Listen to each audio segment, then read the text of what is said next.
ሲኖዶስ ዋና ጸሐፊ፣ የራያ ሀገረ ስብከት ሊቀ ጳጳስ፣ የማህበራት ማደራጃና መምሪያ የበላይ ኃላፊና የቤተ መጻሕፍት መዘክር የበላይ ኃላፊ ሊቀ ጳጳስ፣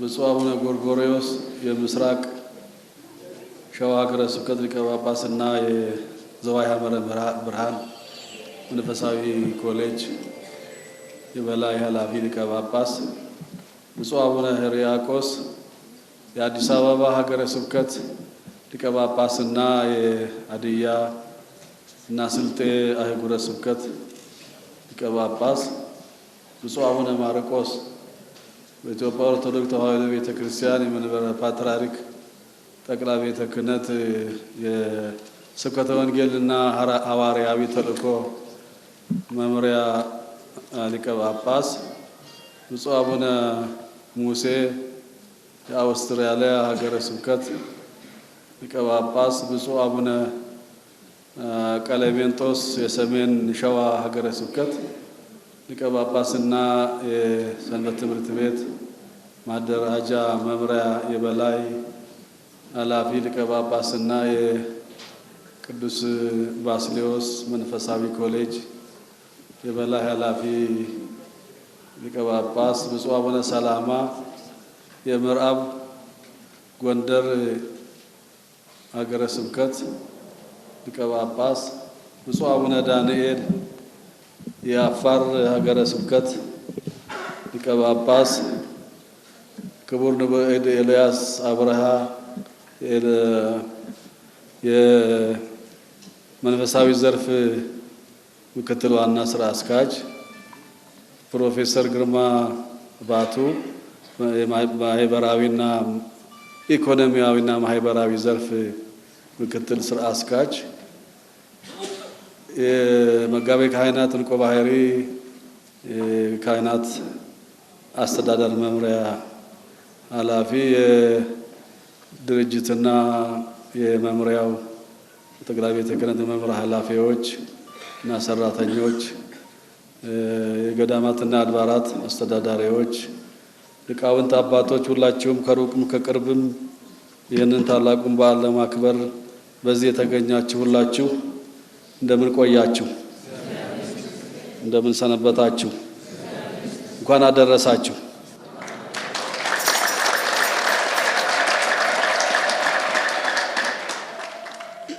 ኮነ በአርአያ ሰብ እስከ ኮኑ ሰብ ድልዋነ ይርአይዎ ለመለኮት እስመ ሶበ ርኢነ ዘመደ ስጋነ ንሴብሖ ለመለኮተ ወልድ በሂሩቱ ለአብ። ሰዎች መለኮትን ያዩት ዘንድ የበቁ እስኪሆኑ ድረስ በሰው ባህሪ ተገለጠ። በስጋ መዳናችን ሆኖ ባየነው ጊዜ በአብ ቸርነት የወልድን ጌትነት እናመሰግነዋለንና። ቅዱስ ጎርጎርዮስ ዘአርማንያ። ብፁዕ ወቅዱስ አባታችን አቡነ ማትያስ ቀዳማዊ ፓትርያርክ ርዕሰ ሊቃነ ጳጳሳት ዘኢትዮጵያ ሊቀ ጳጳስ ዘአክሱም ወዕጨጌ ዘመንበረ ተክለ ሃይማኖት፣ በቅድሚያ እንኳን ለ2018 ዓመተ ምህረት የጌታችንና የአምላካችን የኢየሱስ ክርስቶስ በዓለ ልደት በሰላም አደረሶ።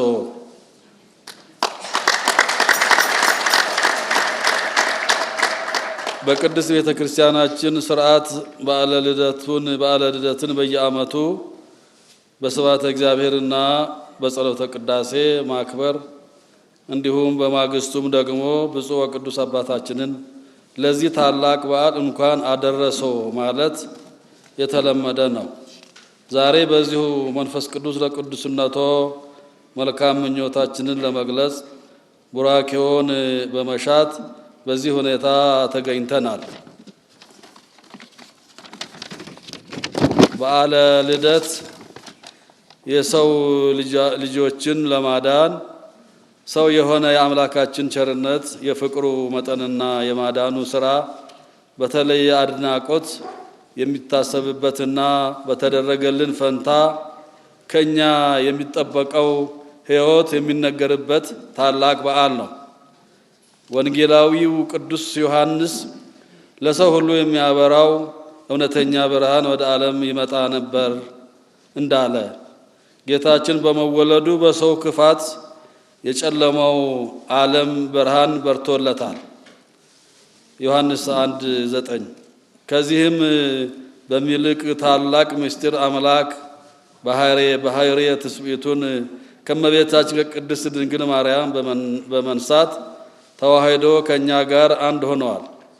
እንደ ቅዱስ ጎርጎርዮስ ዘአርማንያ አገላለጽ ዘመዳችን ሆነዋል። ሊቁ እስመ ሶበርኢነ ዘመደ ስጋነ ንሴብሖ ለመለኮተ ወልድ በሂሩቱ ለአብ በስጋ ዘመዳችን ሆኖ ባየነው ጊዜ በአብ ቸርነት የወልድን ጌትነት እናመሰግነዋለን በማለት እንደተናገረው በዓለ ልደት የምስጋና የደስታ የፍቅርና የሰላም በዓል ነው። የጥበብ ሰዎች ለተወለደው ሕፃኑ ንጉሥ ወርቅ ዕጣንና ከርቤ ስጦታ ያቀረቡበትን ነገር በማሰብ ከቁስ በላይ የሆነውን ፍቅር፣ ቅን ሐሳብና መልካም ምኞት ለቤተ ክርስቲያን መስጠትም የበዓሉ ልዩ መገለጫ ነው። በጌታችን ልደት የተገኘው የሐዲስ ሰውነት ጸጋ ነገሮችን የምንመለከትበትን ሁኔታ ቀይሮታል። በወልደ እግዚአብሔር በብርሃንነት ብርሃናዊ አመለካከትና ስነ ምግባራዊ አርአያነት ከሰዎች የሚጠበቅ ሆነዋል። ቅዱስ ያሬድም ወርእየ ኢሳይያስ ዘምልኡ መንፈሰ እግዚአብሔር ላዕሌሁ ርእየ ልደቶ አስተርእዮቶ ለወልደ እግዚአብሔር ይጸርህ ወይዜኒ ለኢየሩሳሌም እንዘ ይብል አብሪ ኢየሩሳሌም በፀሐ ብርሃኒኪ በማለት የገለጠው ይህንኑ ነው። ነቢያት አስቀድሞ በተገለጠላቸው ምስጢር የአምላክን ሰው መሆን ኢሳይያስ በተናገረው መልኩ በትንቢት መንፈስ ሲናገሩ ነበር። ቅዱስ ያሬድ በገለጸው የነቢዩ ቃል ውስጥ የሚገኘው ቃል ኃይለ ቃል ግን ብርሃንሽ መጥቷልና ኢየሩሳሌም ሆይ አብሪ የሚለው ነው። ከዚህ አንጻር በሃይማኖት የልደቱ ተካፋዮች የሆነ ወገን ሁሉ በመልካም ሥራ እንዲያበራ የቀረበ ጥሪ ነው። እንደ ኦርቶዶክሳውያን የቤተ ክርስቲያን ልጆች ያሉብን ኃላፊነቶች በርካታ ናቸው። ስለ ሰላም ማጣት፣ ስለ ፍቅር ማነስ፣ ስለ ትሕትና መጥፋት፣ ስለ መተባበር አለመኖር ብዙ እናስባለን። ነገር ግን በዓለ ልደት የእነዚህ ውድ የሆኑ ማህበረሰባዊ እሴቶች መሰረት ሆኖ ይገኛል። በጌታችን ልደት ታላቅ የሆነው የእግዚአብሔር ፍቅር ተገልጧል። ሰላምና እርቅ በመስፈኑ መላእክትና ሰዎች በጋራ አመስግነዋል። የራቀው ቀርቧል፣ የተለያየው አንድ ሆነዋል። ስለዚህ በዚህ በጎ መንፈስ እነዚህን እሴቶች ይዞ መገኘት በሰላምና በፍቅር መተባበር ያስፈልጋል። ዛሬ እንደ ኢትዮጵያ ኦርቶዶክስ ተዋሕዶ ቤተክርስቲያን በርካታ ኃላፊነቶች በፊታችን አሉ።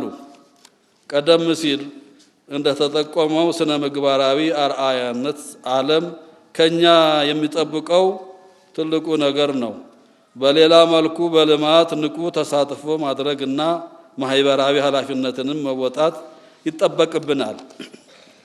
በቤተ ክርስቲያን በቅርቡ ለመከናወን የታቀዱ የልማት ስራዎች የሚጠይቁት መዋዕለ ነዋይ፣ ሐሳብ፣ ጊዜና ጉልበት እጅግ ብዙ ነው።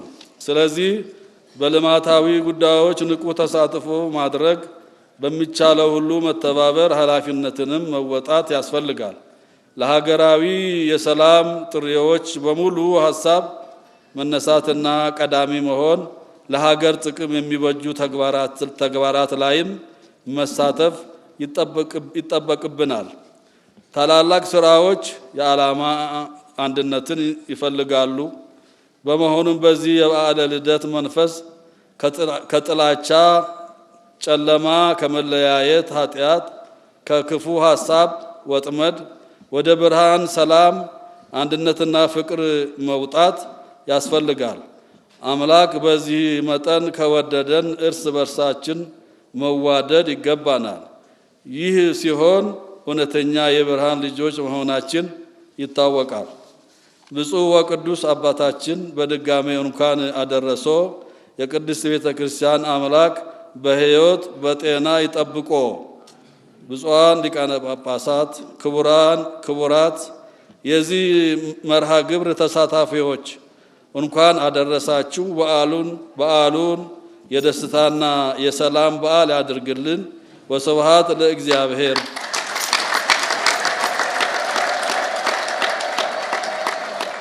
ታኅሳስ 30 ቀን 2018 ዓመተ ምህረት አዲስ አበባ ኢትዮጵያ። አመሰግናለሁ ስላዳመጣችሁ።